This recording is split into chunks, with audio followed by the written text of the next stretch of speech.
আসসালামু আলাইকুম, কেমন আছেন সবাই? আমি সোনিয়া।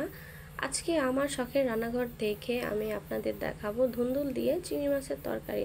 তো চলুন দেখানো হোক ধুন্দুল দিয়ে চিংড়ি মাছের তরকারি। তো রান্নার জন্য চুলায় একটা কড়াই বসিয়ে দিয়ে সেখানে পরিমাণ মতো সরিষার তেল দিয়ে কাঁচামরিচ পেঁয়াজ কুচি দিয়ে দিব ভাজার জন্য। তো এই একই সাথে চিংড়ি মাছটাও ভেজে নেব। চিংড়ি মাছটা ভেজে রান্না করলে সেটা ফ্লেভারটা ভালো আসে, অনেকে কষানোর সাথেও দেয়, সমস্যা নেই।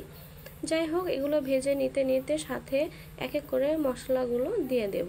তো মশলার সাথে থাকছে লবণ, হলুদ গুঁড়ো, মরিচের গুঁড়ো, ধনিয়া গুঁড়ো।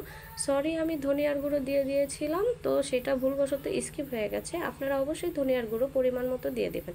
তো আমি এগুলো কষানোর জন্য পরিমাণ মতো পানি দিয়ে দেব। পানি দেওয়ার পরে একটা বড় সাইজের টমেটো কুচি দিয়ে দিব। তো ধুন্দুলের তরকারি যেহেতু পাতলা হয় ঝোলটা, এই জন্য টমেটোটা আমি দেই যাতে একটু ঝোলটা ঘন হয়। তো এগুলো কষানোর জন্য ঢেকে দেবো। ঢাকনা ওঠানোর পরে দেখতেই পাচ্ছেন এগুলো কষানো হয়ে গেছে। তারপর এটার সাথে অ্যাড করে দেব ধুন্দুল।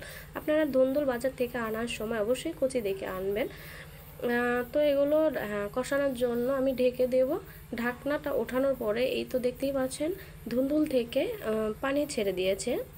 যাই হোক, পানি ধুন্দুলের এক্সট্রা পানি দিতে হয় না, এই পানি দিয়ে হয়ে যায় রান্না। তো এই তো দেখতেই পাচ্ছেন আমার রান্না হয়ে গেছে। তো আমি যেমন পেরেছি আপনাদের তেমনই দেখানোর চেষ্টা করেছি, আপনারা ট্রাই করবেন। কেমন হয়েছে কমেন্টে জানাবেন। আল্লাহ হাফেজ।